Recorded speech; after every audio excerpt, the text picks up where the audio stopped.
Morning. We're calling to order the Elections and Redistricting Committee for June 15th. It's called to order.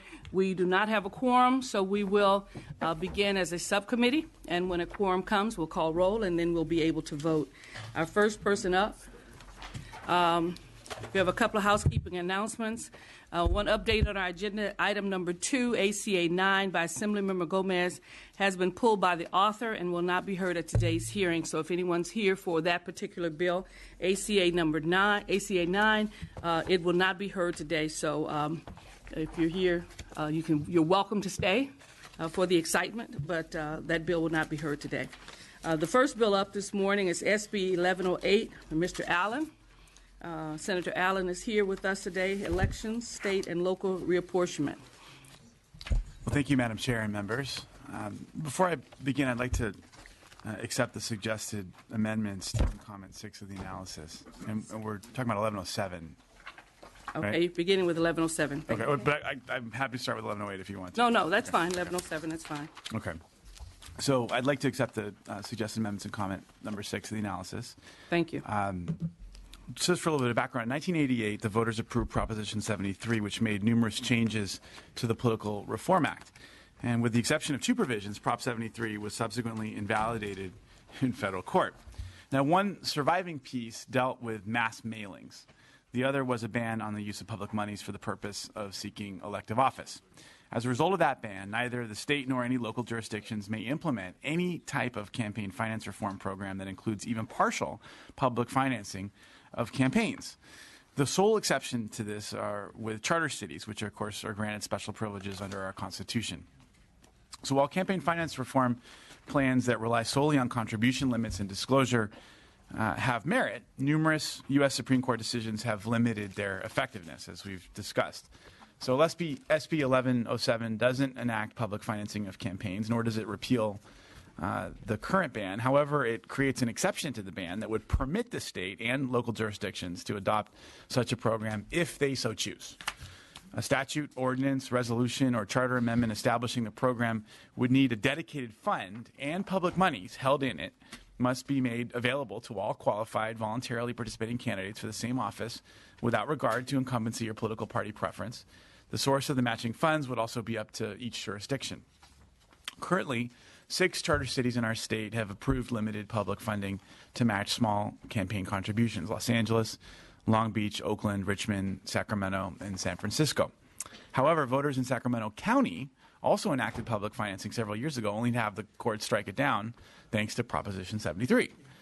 These charter city programs that I mentioned earlier are intended to provide candidates with an alternative to reliance on large campaign contributions. They help amplify the voices of people who make small donations, and there is simply no good reason why state law should prohibit other jurisdictions from doing so if that's what they want to do. SB 1107 also makes 2 other important changes to the PRA. It puts into state law a prohibition against foreign contributions to candidates. State law currently only prohibits foreign contributions to ballot measure campaigns. This committee has already approved this policy in AB 2250 by Assemblymember Ridley Thomas, which is still pending on the Assembly floor. Federal law already prohibits foreign contributions to state and local candidates, but given the FEC's recent history of deadlocking on enforcement matters, our FPPC Commission here in California is in a much better position to enforce this prohibition here in California. That's why we want to give them that tool. Lastly, SB 1107 requires that office holders who are convicted of bribery and other crimes related to their positions will have to forfeit any remaining surplus campaign funds to the state general fund.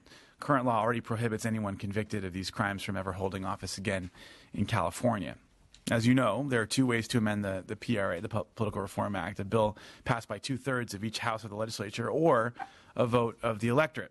Right now, this bill is intended to go before the voters, but if it appears that I'm able to get a 2/3 vote on each floor, and that actually is possible. We had Republican support in the Senate. I will amend it so that it doesn't have to go on the ballot. Either way, it will not appear on the ballot this November in case there are concerns about ballot clutter.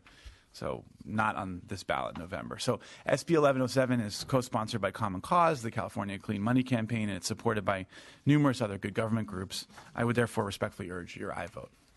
Okay, thank you. You have statements in support. You requested to have 3 instead of 2. Is that correct? If that's okay, Madam Chair. Sure, that's fine. We give a total of 4 minutes. Well, you can split it up 1.3 minutes with a little left over. Okay. Chair Weber, members of the committee, Nicholas Heidorn with California Common Cause, in strong support of SB 1107.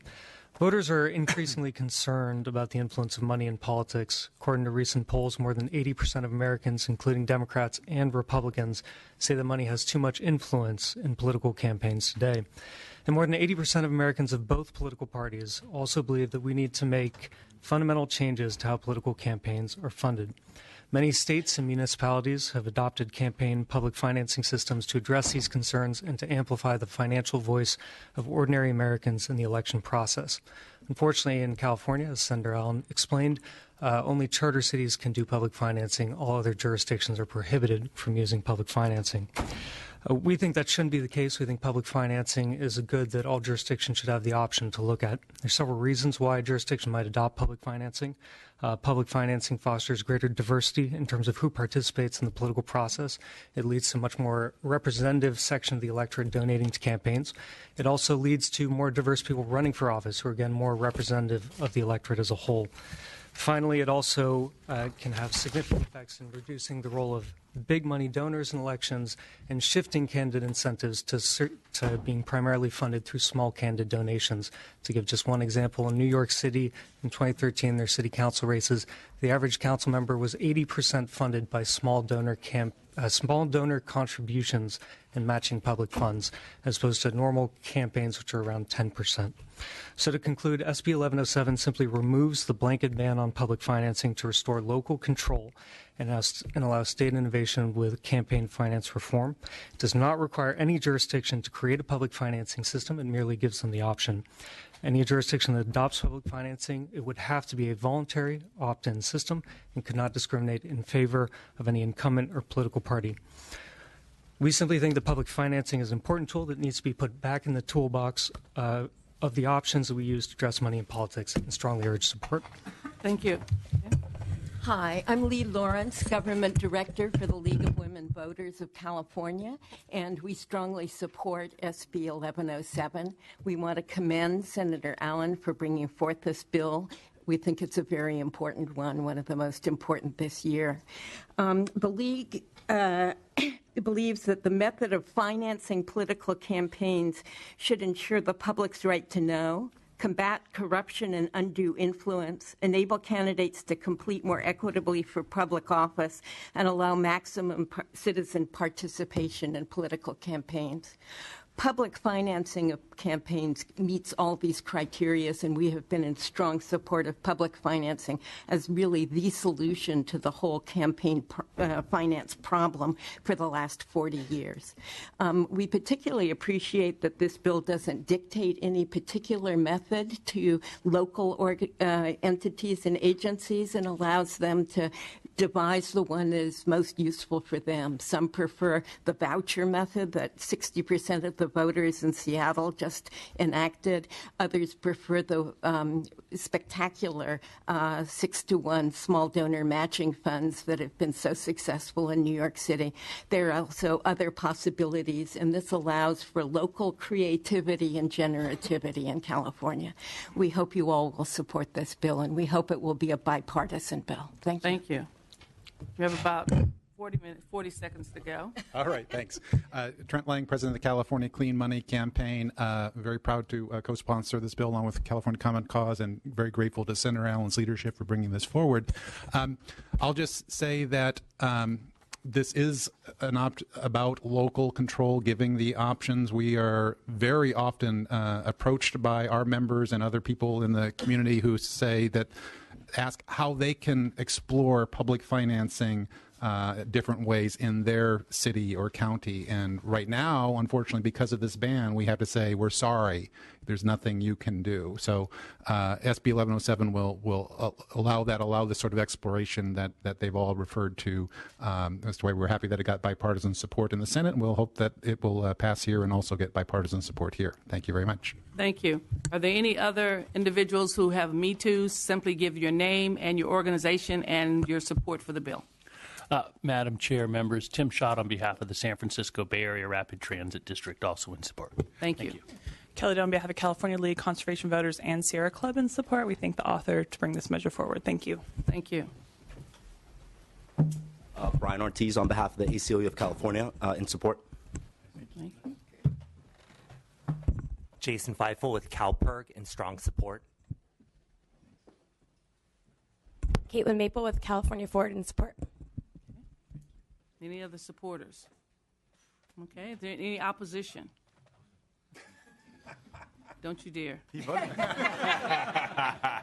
Any other opposition? Any credible opposition, I should say, huh? For my friend. Okay.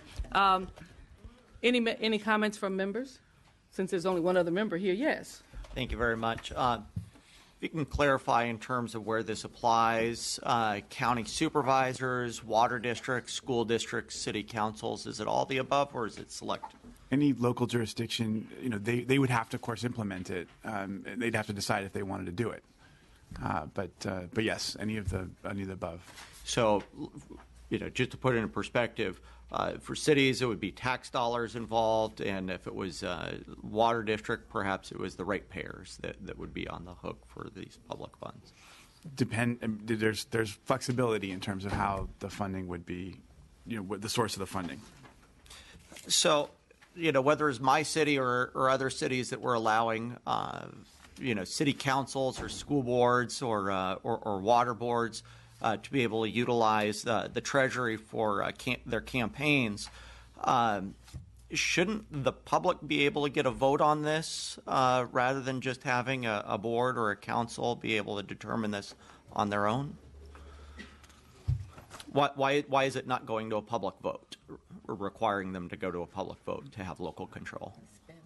I mean, ultimately they would, the public has, the boards are fully accountable to the public. It's costly to go to the ballot, but, if I can't imagine that if it were an unpopular thing to do, that the boards would take on this sort of action because they're all ultimately accountable to the public through elections. Well, wouldn't that depend on how it was set up? I mean, if you set up a system in which the public financing system is friendly to the incumbents, that would help the incumbents to be able to utilize the Treasury to win re-election. I'm sorry, member.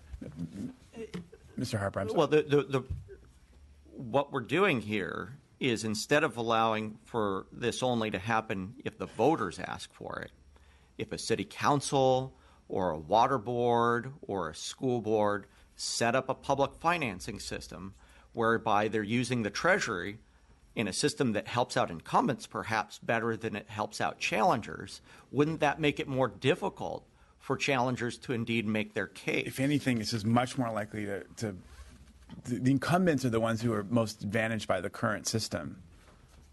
So this actually allows for more access to I'm not sure I share my optimism that incumbent members of local government will set up a system that perhaps advantages their challengers. But the one thing we do have, and we're certainly open to suggestions if you have kind of additional, amendments or tweaks, but we are careful to make sure that it can't be gamed by an incumbent board. I think the bill specifies equitability of access so that it wouldn't favor either incumbents or challengers.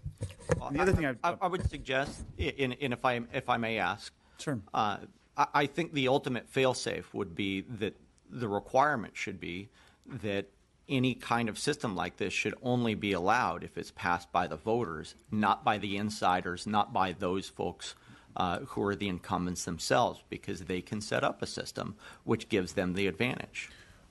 With all due respect, sir, where in the bill does it give the board the ability to set up a system that would be to their advantage? Does it prohibit that?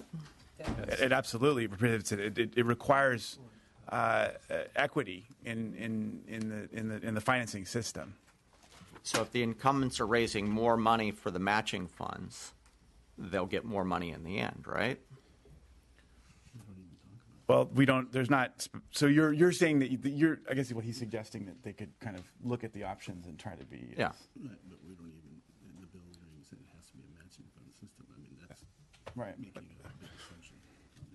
Chair, if I may say, the bottom line of the issue here is why not make it so the voters have the ultimate approval rather than the insiders, rather than the incumbents?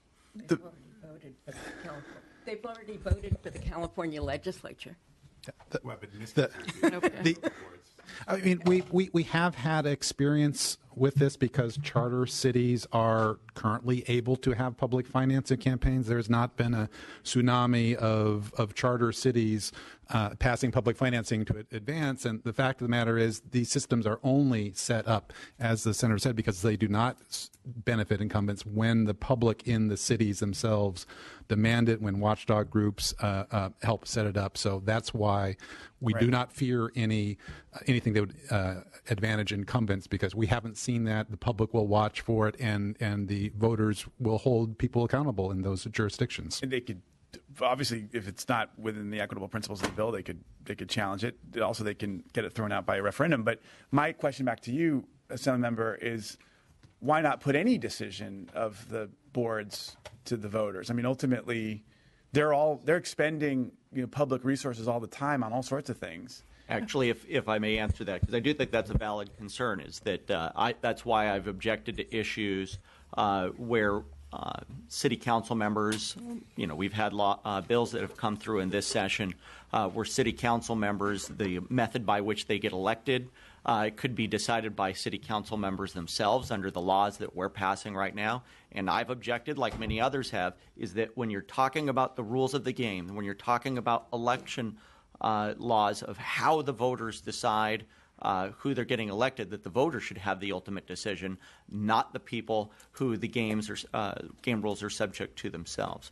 But I think that we've explored the idea. It looks like I would argue that if it's truly local control, that the voters should have the ultimate say. If the author looks like the author has a different opinion. Okay. Chair, I have a different issue, which was brought up in relation to AB 2250, which is related to the issue of foreign money within these campaigns. And when that bill came through this committee, I strongly objected to the bill because it went 3/4 of the way. It left a very strong, very huge loophole for foreign nationals living in the United States to be able to contribute. Would you be willing to accept an amendment like the amendment that I've offered for that bill, which would make it so that just like federal law, foreign nationals living inside the United States should not be able to contribute to these kinds of things? But even if you have a green card? If you're a foreign national, not a U.S. citizen. Okay, that's a totally different issue. So is there any other question? Mr. Allen, do you have any questions of the author? Actually, yeah, I do have a question. Okay. Megan, this is to follow on my colleague's question. As I read this bill, it is foreign nationals who are non-residents. Can you clarify for me? So, right. So that's the exact that's the distinction that we're talking about here. So that if you are a permanent resident, you would not be prohibited from contributing to the system. So if you've got a green card, you live here, you're in the system, you're paying taxes into the system, you would be absolutely permitted to give, just as they are now, I believe, under federal law. If you have a green card, Assembly Member, I'm almost certain that you are allowed to contribute to. Is that not true? I'm almost certain you're allowed to contribute to the. Correct. So this does not mirror federal law, as I understand it. And give me just money to. It would mirror federal law because it would just prohibit contributions from folks who are not residents. So if you live in the United States and as a lawful resident, you can participate in the process. You can give to the process. But what this is trying to do is prevent folks who are somewhere else. Let me double check. Give me a second. His bill does not include foreign nationals. But we're certainly happy to explore this further if necessary and work with Republican staff to come up with a reasonable change if necessary. Okay. Okay. Any other questions? Madam Chair, I'm still checking this, please. Okay. All they're doing that so it doesn't establish a foreign national. Okay, we're going to try to establish a quorum. At this time, we can establish a quorum. Let's have roll call. Weber. Here. Harper. Present. Travis Allen, I'm here. Gordon, Lowe, Mullen, Nazarian. Directly correct. That's correct. We have a quorum. Let's find some. Thank you. Okay. Madam Chair, I'm ready to continue my line of questioning. Okay, so I'm pulling your bill right now. We're at SB 1107, Section 2, line 17, 85320, subsection A. Okay, I'm sorry. So line 22, which page? Yeah, just if you go to the bill folder here, you're on Okay. page 3, line 17. And it's Section 2, 85320, subsection A. A foreign government or foreign principal shall not make directly or through any other person any contribution, expenditure, or independent expenditure in connection with the qualification or support of or opposition to a state or local candidate or ballot measure. But it says nothing about a foreign national. Well, so if you look at the next section, it talks about, for purposes of the section, a foreign principal includes the following: a foreign political party, a person outside the United States, unless they are a citizen of the United States or someone who is subject to the jurisdiction of the United States or as a principal place of business within the United So States. what if it's a person inside the United States who is still a foreign national? That's the omission that I think we're talking about here. I totally understand it. Under our current law, including federal law, if you are a permanent resident, you've got a green card, you've lived here forever, you're paying taxes in the system, you are permitted to contribute to state or federal political causes. Okay, I understand what you're saying with regard to permanent residents. I'm talking to people that are not permanent residents of the country. They would not be included in this bill. And that's the issue that was brought up by Assemblyman Harper. Right. So you're saying someone who is temporary? A foreign national who is not a resident of the country. And who is not a resident. Correct. And your bill does not address those people. Your bill would allow those people the ability to participate. And that's the amendment that we'd like to see. There's the loophole there. Federal law would apply. The federal law would apply. Yeah. There's federal law, but we should have the state law conform to the federal law clearly. And that's the issue, and that's the issue. But unless he's giving the opportunity to those individuals which would conflict with the federal law would apply. We're talking about state and federal races. I understand that. So they would then have the ability to participate in state races, but not in federal races. No. If I may, this merely takes the current prohibition that already applies to ballot measure campaigns, and without making any changes to decisions that have been made by prior legislature, it simply extends it to candidate campaigns, which is the omission. So I think this is merely extending what we already have on the books to another category that hasn't been. And so I completely agree with your statement. There is an omission there as well. So if we're going to write a new law, we should fix that omission. And we shouldn't have foreign nationals who are not legal residents of the United States having the ability to participate. This came up with the previous bills Assemblyman Harper mentioned, and he did present an amendment to fix the situation. The amendment was not taken up, unfortunately. But now we have a second bite at the apple, as it were. And actually, if I may, Madam Chair, I think actually it's the intention of the author to close that loophole. I don't really believe that would be your intention, to allow foreign nationals who are non-residents to have the ability to participate in state elections if they don't have the ability to participate in federal elections. So my guess is that you would probably like to put this in. And so, because we would want to conform. It is fully my intention for us to, part of what we're trying to do here is conform with federal law. So, my offer to you is that we get staff together after this hearing to see if there's some sort of acceptable change that would meet the goals that we have with those that you're expressing. Absolutely agreed. And I will take you up on that offer, and I thank you very much. Madam Chair, on my own time, if I may. You have another question? Yes, I do. Okay. So what I just like to say is I really appreciate, Senator Allen, your willingness to take a look at the issue, because this was something that came up before, and it was an omission. It creates a loophole that I don't think anybody really wants to have, where state law would be in contravention of federal law on that particular issue. Unfortunately, I still have to vote no on the bill, but it's not related to that. So, what I will do, and I will make you this offer, I do expect your bill to get out of committee today. And with that, move the bill, please. Yes.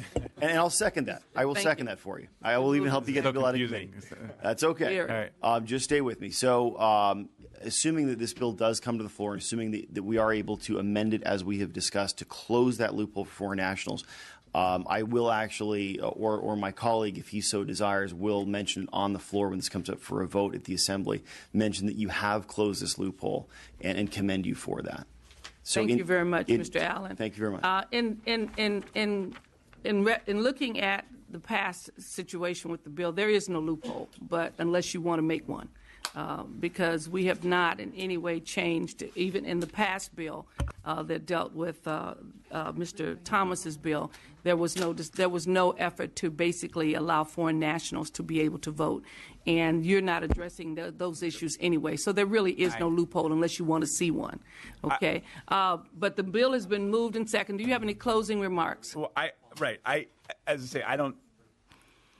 You can sum up your bill. I'm like you, Madam Chair. I don't quite see the loophole, but I'm absolutely willing to have a conversation and fix it if there is a loophole, and we'll certainly work with the majority staff as well from the committee. But with that, I do appreciate the fierce line of questioning. It's good. It's good to get into these bills, but I do think that ultimately this is a local control measure that allows folks on the ground to use this mechanism of public financing if they think that's the right thing to do for their communities. They are 100% accountable to their own voters. Voters can even toss out these proposals in a referendum if necessary. I think this is going to take us a step further toward allowing local governments to clean up their political system. So with that, I respectfully ask for an aye vote. Thank you very much. This bill, SB 1107, is recommended support with the amendments. Amendments being to specify that the election at which the provision of this bill would be submitted to the voters would be November 2018, and clarify the method by which a dedicated fund may be established for the purposes of creating a public financing program. And you've accepted those amendments. This bill, SB 1107, basically allows state and local government to offer public campaign financing programs. It prohibits under state law foreign governments and foreign principals from making contributions and expenditures in connection with candidate elections. It increases the maximum monetary penalties for unlawful foreign contributions and expenditures, and limits the use of campaign funds that are held by public officials who have been convicted of various public trust crimes. This bill simply gives voters the ability to decide whether they want to allow public campaign financing programs. So I'm recommending a support for SB 1107. Please call the roll. The motion is due pass as amended and be referred to Committee on Appropriations. Weber? Aye. Weber, aye. Harper? No. Harper, no. Travis Allen? No. Travis Allen, no. Gordon? Lowe? Mullen? Aye.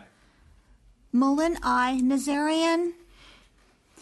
Ayes 2, noes 2. Okay, you need 2 more votes, so we will hold the roll open for the other members who will be coming back. Thank you very much. We're at 11:08 now. Your next bill? Yes, another good government bill. Some of the folks are probably going to even stay here with me. So this is one maybe that will enjoy some more bipartisan support. We'll see.